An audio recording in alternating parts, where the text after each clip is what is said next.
వీడు మనిషి కాదు, మృగం, రాక్షసుడు. ఇప్పుడు మనకు తెలిసినవి 6 మర్డర్లే, తెలియనివి ఇంకెన్ని. తవ్వే కొద్ది బయటకు వస్తున్నాయి రాజ్ కుమార్ అరాచకాలు. ఈ 6గురిని చంపకముందే రాజ్ కుమార్ పై అనేక ఆరోపణలున్నాయి, ఫిర్యాదులు అందాయి, కేసులు కూడా నమోదయ్యాయి. మరి పోలీసులు ఏం చేశారు చూద్దాం.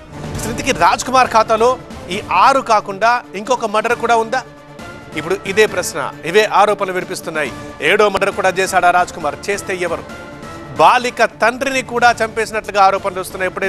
ఇప్పుడు ఎవరినైతే బాలికని, బాలిక వాళ్ళ అమ్మని, వాళ్ళ నాయనమ్మని చంపాడో ఆ బాలికకు తండ్రి లేడు, ఆయన చనిపోయాడు. ఆ తండ్రిని కూడా రాజ్ కుమారే చంపేశాడా? ఇప్పుడు ఇవే ప్రశ్నలు వస్తున్నాయి.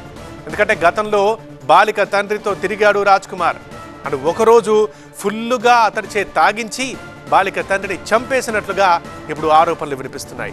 అండ్ అలా చేసి దాన్ని హార్ట్ అటాక్గా చిత్రీకరించినట్లుగా, అదే రాజ్ కుమారే ఈ పని చేసినట్లుగా ప్రశ్నలు వస్తున్నాయి. బాలికను వేధిస్తున్న సమయంలో, కొద్ది రోజుల కింద బాలికను వేధిస్తున్న సమయంలో వాళ్ళ తల్లికి వార్నింగ్ ఇచ్చాడు రాజ్ కుమార్. ఆ వార్నింగ్ ఏంటంటే, నీ భర్తను చంపినట్లే మిమ్మల్ని అందరినీ చంపేస్తాను అని చెప్పి వార్నింగ్ ఇచ్చాడు. అంటే దాన్ని బట్టి ఆమె భర్తని కూడా, అంటే బాలిక తండ్రి కూడా రాజ్ కుమార్ని చంపేశాడా? ఇప్పుడు ఇవే ప్రశ్నలు వస్తున్నాయి. ఆ టైంలోనే పోలీస్ స్టేషన్లో ఫిర్యాదు చేసింది బాలిక కుటుంబం. అయితే ఆ కేసుని పోలీసులు పట్టించుకోలేదని కుటుంబ సభ్యులు ఆవేదన వ్యక్తం చేస్తున్నారు.